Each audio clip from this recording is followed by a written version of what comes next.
जय हिंद दोस्तों। आइए आज हम बात करेंगे प्रकाश के परावर्तन के बारे में। प्रकाश का परावर्तन क्या है, इसके नियम क्या होते हैं, प्रकाश किस प्रकार से परावर्तित होती है, ठीक है। और प्रकाश के परावर्तन संबंधित क्या नियम है, प्रकाश के किस किस बिंदु के बारे में हमें समझना जरूरी है। तो आइए आज हम समझते हैं, ठीक है। देखिए, सबसे पहले प्रकाश के परावर्तन के बारे में समझने से पहले आपको प्रकाश को जानना जरूरी है। अगर आप प्रकाश के बारे में नहीं जानते हैं तो हम प्रकाश के बारे में आपको जो है एक वीडियो बना चुके हैं। आप अगर उस वीडियो को नहीं देखे हैं तो इस वीडियो के नीचे उसका लिंक दिया गया, आप जाएं और जा करके आप उस वीडियो को देखें और प्रकाश के बारे में अच्छे ढंग से समझें। देखिए, प्रकाश के बहुत सारे गुण होते हैं, जिसमें एक गुण है प्रकाश का परावर्तन होना, ठीक है। प्रकाश परावर्तित होती है, इसका अर्थ हुआ कि प्रकाश किसी चीज से टकरा करके वापस जाने की क्षमता रखती है, ठीक है। चलिए, तो प्रकाश का परावर्तन, आइए प्रकाश का परावर्तन का अर्थ क्या। पहले परावर्तन शब्द का अर्थ आप समझिए। देखिए, प्रकाश का परावर्तन रहे या ध्वनि का परावर्तन रहे या किसी भी चीज का परावर्तन रहे, परावर्तन शब्द का अर्थ होता है कि किसी चीज से टकरा करके वापस लौट जाना। अगर ध्वनि आ रही है, किसी चीज से टकरा के वापस लौट जा रही है तो ध्वनि का परावर्तन। अगर प्रकाश आ रहा है और किसी चीज से टकरा के वापस लौट गया तो वो प्रकाश का परावर्तन। अगर कोई आदमी जा रहा है, कोई आदमी जा रहा है और किसी चीज से टकरा कर वापस लौट जाए तो आदमी का परावर्तन हो सकता है, ठीक है। चलिए, तो प्रकाश का परावर्तन का अर्थ हुआ कि प्रकाश किसी चीज से टकरा करके वापस लौटती है, तो यह घटना प्रकाश का परावर्तन कहलाता है। प्रकाश के परावर्तन के नियम को हम आगे डिटेल से समझेंगे, लेकिन प्रकाश के परावर्तन होने में बहुत सारे चीजों की भूमिका होती है, जिसके बारे में हम यहाँ समझते हैं। देखिए, प्रकाश ऐसे ही आकर के किसी चीज से टकरा करके वापस नहीं चली जाएगी। प्रकाश सब चीज से आकर के टकरा के वापस नहीं जाती। प्रकाश को वापस जाने के लिए टकरा करके कोई चिकनी सतह होना जरूरी है। अब आप सोच रहे होंगे सर चिकनी सतह ही क्यों, रुखरी सतह क्यों नहीं। देखिए, रुखरी सतह से अगर प्रकाश टकराएगी तो प्रकाश अत्यधिक मात्रा में अवशोषित हो जाएगी और कुछ ही मात्रा में वापस लौटेगी, ठीक है। तो हम उसे प्रकाश का परावर्तन नहीं कहेंगे।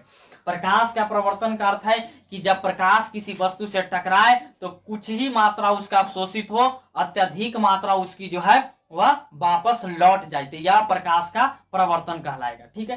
प्रकाश के परावर्तन में परावर्तक सतह क्या है, इसके बारे में आप समझिए। देखिए, परावर्तक सतह आप वैसी चिकनी सतह को कहेंगे जिससे प्रकाश टकरा करके वापस लौट जाती है, ठीक है। रुखरी सतह से तो लौटेगी नहीं, चिकनी सतह से टकराएगी और प्रकाश वापस लौट जाएगी, तो वह सतह जो है परावर्तक सतह के नाम से जानी जाती है, ठीक है। याद रहे, अब वह परावर्तक सतह के रूप में कांच हो सकता है, ऐनक हो सकता है, या आपको कोई भी चिकनी सतह, जैसे यह ब्लैक बोर्ड है, यह भी प्रकाश के परावर्तित करता है क्योंकि यह भी बहुत अत्यधिक चिकना होता है, ठीक है। तो यह भी क्या हो जाएगा, परावर्तक सतह का काम कर सकता है। चलिए, नेक्स्ट है आपतित किरण क्या है। देखिए, इन सभी के बारे में पहले आप समझ जाइए, फिर आगे हम डायग्राम से समझेंगे। आपतित किरण क्या है, वे किरणें जो परावर्तक सतह पर आकर टकराती है वह किरण आपतित किरण कहलाती है। यानी जो किरणें आ रही है और परावर्तक सतह पर टकरा रही है वह आपतित किरण कहलाएगी, ठीक है। और अगला है आपतन बिंदु। जिस बिंदु पर वह आपतित किरण आकर के टकराएगी वह बिंदु आपतन बिंदु के नाम से जाना जाता है, क्योंकि आपतित किरण आकर टकरा रही है तो आपतन बिंदु हो गया, ठीक है। याद रखिएगा, अब जब प्रकाश आई है और टकराया है आपतन बिंदु पर, तो अगर वह सतहें चिकनी है तो बिल्कुल परावर्तित करेगा, यानी प्रकाश को वापस लौटाएगा कि भाई टिको मत, यहां से तुम वापस जाओ, ठीक है। तो प्रकाश जब आया और आ करके आपतन बिंदु पर टकराया और टकरा करके जब वापस उसी दिशा में लौट जाती है तो यह किरण परावर्तित किरण कहलाती है, ठीक है। यानी किरणें आ रही है तो आपतित किरण और टकरा करके वापस जा रही है तो परावर्तित किरण कहलाती है, ठीक है। याद रखिएगा। चलिए, तो परावर्तित किरण के मतलब भी आप समझ गए होंगे। नेक्स्ट है आपको अभिलंब। देखिए, अभिलंब एक काल्पनिक रेखा होता है जिसे आपतित किरण परावर्तित किरण के बीच जो कोण बनता है उसको डिसाइड करने के लिए या उसे विभक्त करने के लिए हम अभिलंब का सहारा लेते हैं। यानी 90 डिग्री का एक जो है आपको 90 डिग्री के कोण पर एक लंब डाला जाता है आपतन बिंदु पर, जिसे हम अभिलंब कहते हैं, इसे एन से सूचित करते हैं, ठीक है। और अभिलंब और जो आपतित किरण है उसके बीच जो कोण बनेगा उसे हम आपतन कोण कहेंगे, और परावर्तित किरण और अभिलंब के बीच जो कोण बनेगा उसे हम परावर्तन कोण कहेंगे। तो चलिए आइए हम आगे अच्छे ढंग से डायग्राम के माध्यम से, चित्र के माध्यम से इसे हम समझते हैं। ठीक है, सबसे पहले आप समझिए, यह जो है प्रकाश के परावर्तन का एक छोटा सा नमूना है, इसको आप समझिए।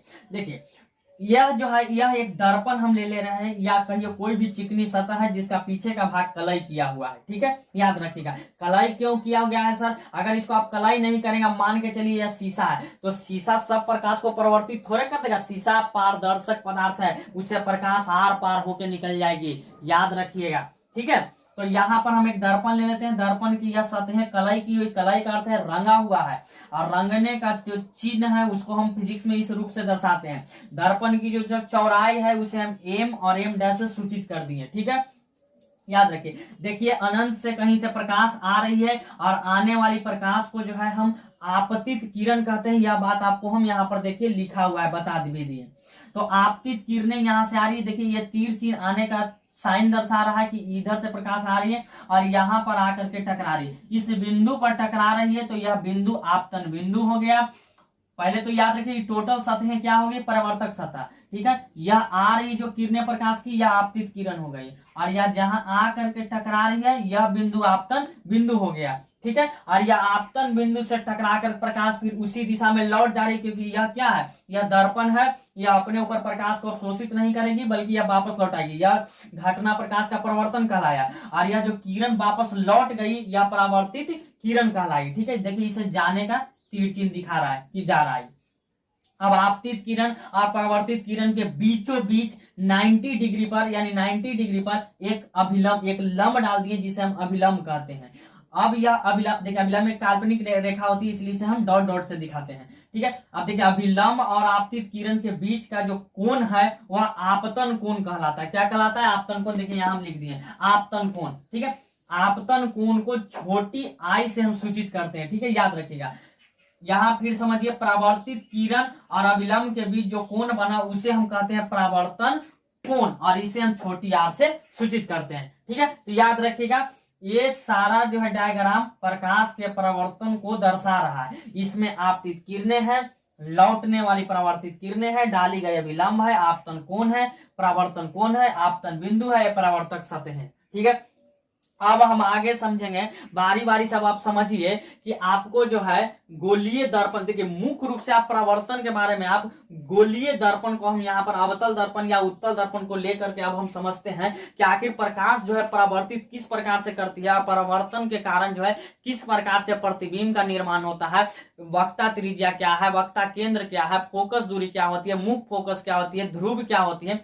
ठीक है, और किस प्रकार से प्रतिबिंब का निर्माण होता है आगे हम समझते हैं। ठीक है, तो चलिए हम देखते हैं आपको जो है, अब प्रकाश के जो है हम परावर्तन को अच्छे ढंग से यहाँ पर हम समझते हैं। देखिए हम एक यहाँ दर्पण का उदाहरण लेते हैं। आपको पता होना चाहिए कि दर्पण जो है वो 3 प्रकार के होते हैं, गोलीय दर्पण, समतल दर्पण, परावैलिक दर्पण। ठीक है, उसमें गोलीय दर्पण भी 2 भाग में बढ़ता है, जिसमें एक उत्तल दर्पण होता है और एक अवतल दर्पण होता है। ठीक है, तो आइए हम यहाँ अवतल दर्पण को हम ले रहे हैं उदाहरण के लिए। ठीक है, देखिए अवतल दर्पण को हम लेते हैं यहाँ पर, समझिए। देखिए याद रखिएगा, तिरछा आपको हो सकता है थोड़ा सा, इसमें आप थोड़ा सा समझने की कोशिश कीजिएगा, क्योंकि चलिए मान लेते हैं, मान लीजिए कि ये क्या है, आपको ये आपको हो गया अवतल दर्पण। सर कैसे मान लें कि अवतल दर्पण हो, अरे मानना पड़ेगा। कैसे मान ले सर, देखिए क्योंकि इसका क्या परावर्तक सतह धंसा हुआ है ना जी, ये कलाई किया हुआ के निशान है, और इधर क्या परावर्तन होगा इससे। ठीक है ना, परावर्तक सतह इधर है तो ये क्या धंसा हुआ है, तो अब मानना पड़ेगा कि यह क्या है, अवतल दर्पण है। क्योंकि अवतल दर्पण क्या होती है, जिनकी परावर्तक सतह धंसी हुई होती है उसे हम अवतल दर्पण कहते हैं, और जिसका परावर्तक सतह उठा हुआ होता है उसे हम क्या कहते हैं, उत्तल दर्पण, और जिसकी समतल होती है उसे क्या कहते हैं, समतल दर्पण। चलिए ठीक है, तो आइए अब हम समझते हैं अच्छे ढंग से। ये आपको अवतल दर्पण हो गया, अवतल दर्पण हो गया। अवतल दर्पण को हम यहाँ एम और यहाँ एम डैश, सर ये क्या है सर, देखिए एम और एम डैश से दर्पण की चौड़ाई को दिखाया जाता है, ऊपर एम नीचे एम डैश। ठीक है, चलिए आइए अब यहाँ पर हम समझते हैं। यहाँ आपको हम ले लेते हैं एक बिंदु, बीचों बीच लीजिएगा, चलिए यहाँ ले लेते हैं, मान लीजिए कि बीचों बीच है। ठीक है, चलिए आइए यहां से एक जो है, एक यहाँ पर हम रेखा खींचते हैं काल्पनिक,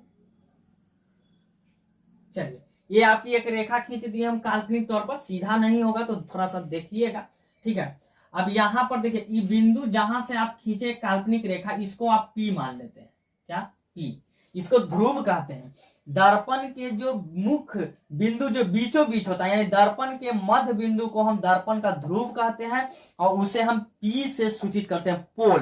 पोल मतलब ध्रुव, ठीक है। चलिए, अब हम इसको देखिए, यहां से हम यहां मान लेते हैं कि यहां मान के चलिए कि यहाँ एफ यहां लिख रहे हैं। सर ये एफ क्या है? देखिए, एफ हो गया मुख्य फोकस। सर मुख्य फोकस किसे कहते हैं? तो देखिए, दर्पण जब कोई प्रकाश आती है, और जो है यह देखिए, ये मुख्य अक्ष है। क्या है? ये मुख्य अक्ष है, ठीक है। ये काल्पनिक रेखा जो खींचे ना, इसे हम मुख्य अक्ष कहते हैं। पहले आपको मुख्य अक्ष समझना है। मुख्य अक्ष या प्रधान अक्ष क्या है, ठीक है। तो देखिए, मुख्य अक्ष या प्रधान अक्ष वे काल्पनिक रेखाएं होती है जो दर्पण के ध्रुव से खींची जाती है, ठीक है, याद रखिएगा। यानी दर्पण के ध्रुव और दर्पण के वक्ता केंद्र के बीच के जो काल्पनिक रेखा होती है, उसे हम क्या कहते हैं? दर्पण का मुख्य अक्ष या दर्पण का प्रधान अक्ष कहते हैं, ठीक है, याद रखिएगा। चलिए, आपको हम सबसे पहले यहाँ पर आपको यहाँ डायग्राम आपको हम क्लियर कर देते हैं, उसके बाद आपको हम समझाते हैं, ठीक है। पहले देख लीजिए, यहाँ सी हो गया आपको। चलिए, अब समझिए। सर ये क्या है? सर ये आपको हो जाएगा, यहाँ हम दे देते हैं, यहाँ एफ हो गया आपको, और यहां से यहाँ आपको आर हो गया, ठीक है। चलिए समझिए, ये क्या है सर, इसको बारे में पहले समझिए। देखिए, एम डैश ये क्या? दर्पण। यह अवतल दर्पण है, जिसके बीचों बीच जो है एक बिंदु माने, जिसको हम दर्पण का ध्रुव कहते हैं। दर्पण के ध्रुव से ये बिंदु सी तक देखिए एक रेखा खींची गई है, इसे हम प्रधान अक्ष या मुख्य अक्ष कहते हैं। प्रधान अक्ष या मुख्य अक्ष क्या है? वे काल्पनिक रेखाएं हैं जो दर्पण के ध्रुव और वक्ता केंद्र तक खींची हुई रहती है, उसे हम क्या कहते हैं? प्रधान अक्ष या मुख्य अक्ष कहते हैं। अब देखिए, दर्पण के ध्रुव और वक्ता केंद्र के जो बीच की दूरी है, उसे हम वक्ता त्रिज्या कहते हैं, और वक्ता त्रिज्या को हम आर से सूचित करते हैं, क्योंकि त्रिज्या का रेडियस मतलब आर, ठीक है। वक्ता केंद्र को हम लोग सी से सूचित करते हैं, और एक होता है, यहाँ लिखा हुआ है आपको एफ। यह एफ क्या है सर? यह मुख्य फोकस है। मुख्य फोकस क्या है? जब दर्पण के मुख्य अक्ष के समांतर आने वाली प्रकाश की किरणें जब दर्पण से टकराती है, और वह मुख्य अक्ष के जिस बिंदु से होकर गुजरती है, वह बिंदु दर्पण का मुख्य फोकस कहलाता है। मुख्य फोकस, मेन फोकस, जिसे हम कैपिटल एफ से सूचित करते हैं। मुख्य फोकस और दर्पण के ध्रुव के बीच के दूरी को हम फोकस दूरी कहते हैं, और फोकस दूरी को हम छोटी एफ से, स्मॉल एफ से सूचित करते हैं। चलिए, तो आप ये सभी बिंदुओं के बारे में अच्छे ढंग से समझ गए होंगे, ठीक है, क्लियर है। चलिए, अब हम थोड़ा परावर्तन को दिखाने के लिए इसको थोड़ा हम हटाएंगे। आप समझ गए होंगे इसको। आप समझिए, देखिए, हम मान के चलिए इसको पहले हम और खींच लेते हैं। सर आप खींच सकते हैं? आप खींच सकते हैं, अनंत तक ये रेखाएं होगी ना, काल्पनिक है। चलिए, मान के चलिए कि दर्पण के हम वक्रता केंद्र और अनंत के बीच, यानी लिमिट नहीं, अनंत के बीच में हम एक वस्तु रखते हैं। सर ये वस्तु है? हाँ, मान लीजिए ये वस्तु ऑब्जेक्ट है जो रखा हुआ है, ठीक है। अब इसका प्रतिबिंब बनना है। अवतल दर्पण से हम इसको देख रहे हैं, इसका प्रतिबिंब कहाँ बनेगा और किस प्रकृति का बनेगा, ठीक है। नहीं, चलिए, यानी किस प्रकार का इसको दर्पण में जो है इसका चित्र बनेगा, यानी इसका प्रतिबिंब बनेगा, इसको हम देखते हैं। देखिए, सबसे पहले यहां से दर्पण के जो है वक्ता केंद्र और अनंत के बीच में जो वस्तु रखी हुई, इस वस्तु से टकरा करके एक प्रकाश आएगी। प्रकाश की किरणें आएगी। चलिए, ये तो मान रहे हैं कि आएगी सर, आ रहा है। आके दर्पण के जो है कहां पर टकराया? दर्पण के चिकनी सतह, यानी दर्पण के परावर्तक सतह पर से ही टकराया। टकराने के बाद जो है यह मुख्य फोकस से होकर के गुजरेगी। कहां से गुजरेगी? मुख्य फोकस से होकर के गुजरेगी। देखिए, थोड़ा रेखाएं आरे तिरछे हो जाए तो थोड़ा सा कोऑपरेट कीजिएगा, क्योंकि यहाँ हम स्केल से लाइन को नहीं खींच रहे हैं, ठीक है, याद रखिएगा। तो ये रेखाएं क्या हुई? देखिए, ये जो किरण थी यह वस्तु से टकरा करके आई, दर्पण से टकराई, दर्पण से टकरा करके मुख्य फोकस से होकर के गुजर गई, मुख्य फोकस से होकर के गुजर गई। चलिए, ठीक है। अब यहां पर देखिए, अब यहां पर से देखिए, एक किरण आएगी, ठीक है, याद रखिएगा, और यह जो है इस प्रकार से,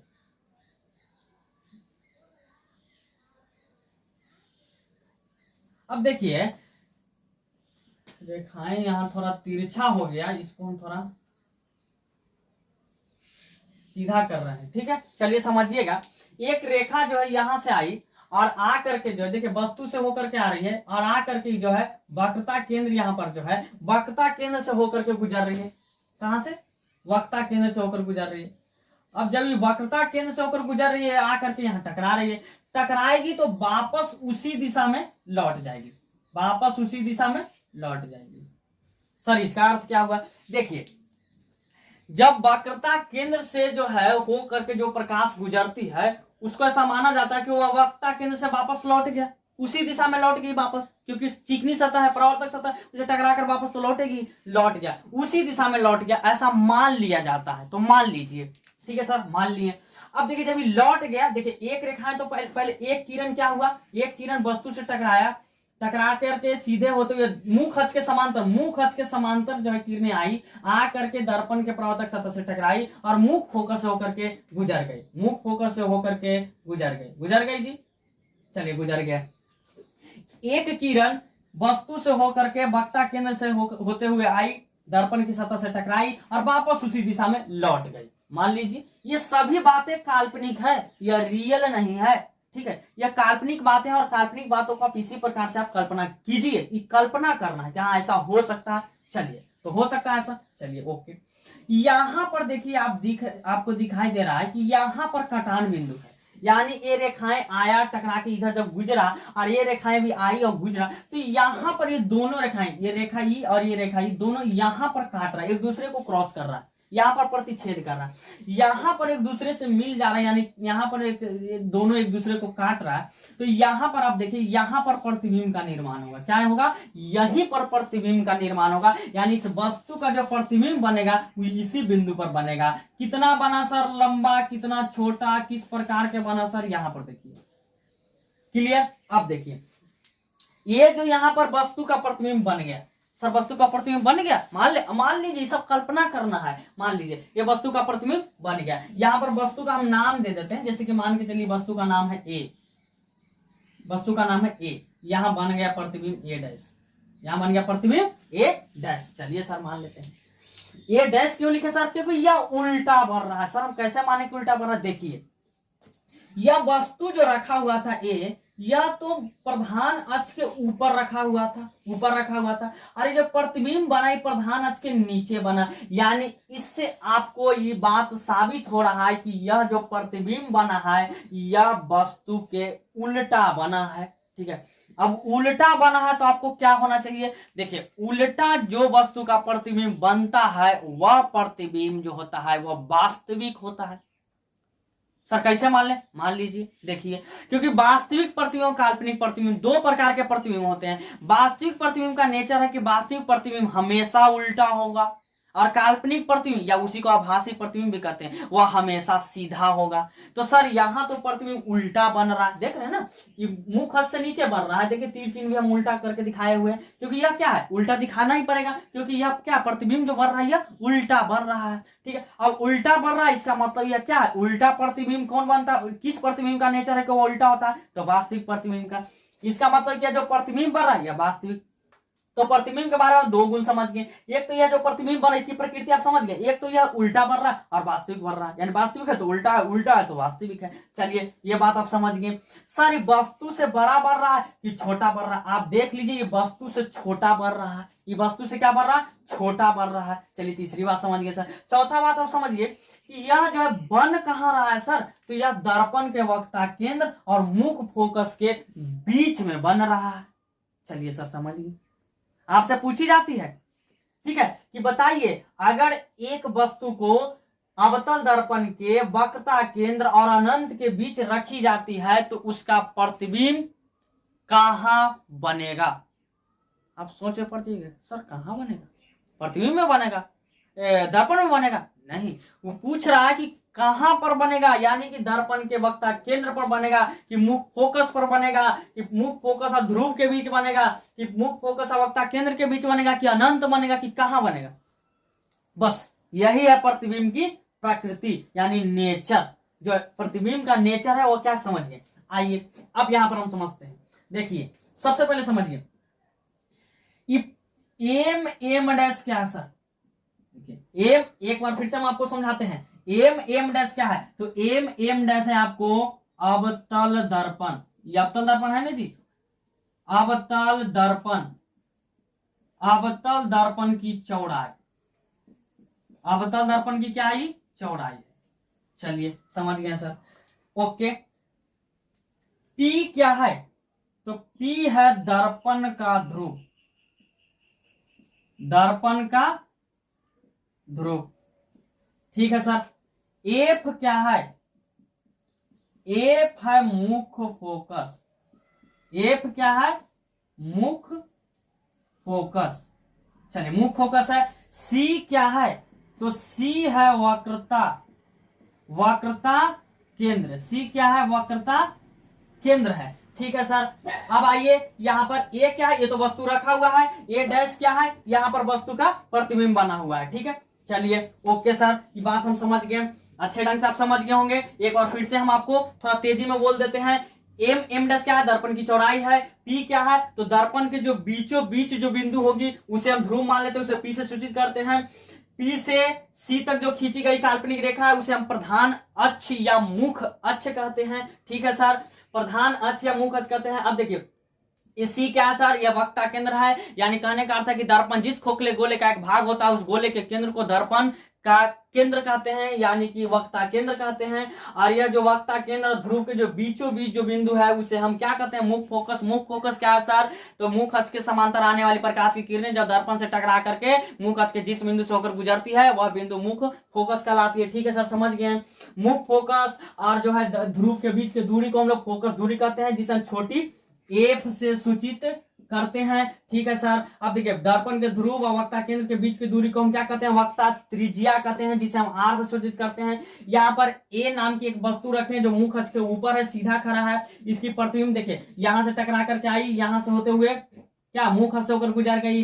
एक जो है एक किरण क्या हुआ, वस्तु से होते हुए वक्ता केंद्र से गुजर करके यहाँ आया, टकरा कर वापस उस दिशा में लौट गई। यहाँ पर कटान बिंदु बना, इसका मतलब कि यहाँ पर प्रतिबिंब जो है ए का बन रहा है, प्रतिबिंब बना उल्टा, इसलिए हम ए डैश से सूचित इसको किए, ठीक है। अब देखिए प्रतिबिंब की प्रकृति क्या है, प्रतिबिंब की प्रकृति समझिए कि प्रतिबिंब की प्रकृति क्या है, नेचर क्या हुआ, प्रतिबिंब की प्रकृति, प्रतिबिंब की प्रकृति समझिए यानी नेचर समझिए। तो देखिए पहला वास्तविक बनेगा, वास्तविक प्रतिबिंब बनेगा, बोलिए हाँ या ना, ये वास्तविक प्रतिबिंब बनेगा। चलिए ये वास्तविक प्रतिबिंब बनेगा। अब जब वास्तविक है यह उल्टा होगा, यह क्या होगा, उल्टा होगा। चलिए ये दो। तीसरा वस्तु से छोटा होगा, पता है ना अवतल दर्पण का गुण है क्या, अवतल दर्पण का गुण है कि वस्तु से बड़ा प्रतिबिंब भी बनाता है, बराबर भी बनाता है और छोटा भी बनाता है। लेकिन उत्तल दर्पण का गुण क्या है कि वह वस्तु से हमेशा छोटा प्रतिबिंब बनाएगा।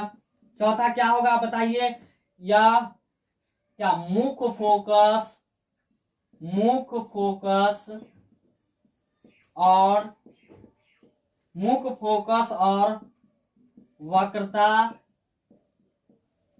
केंद्र के बीच बनेगा, बोलिए हाँ या ना।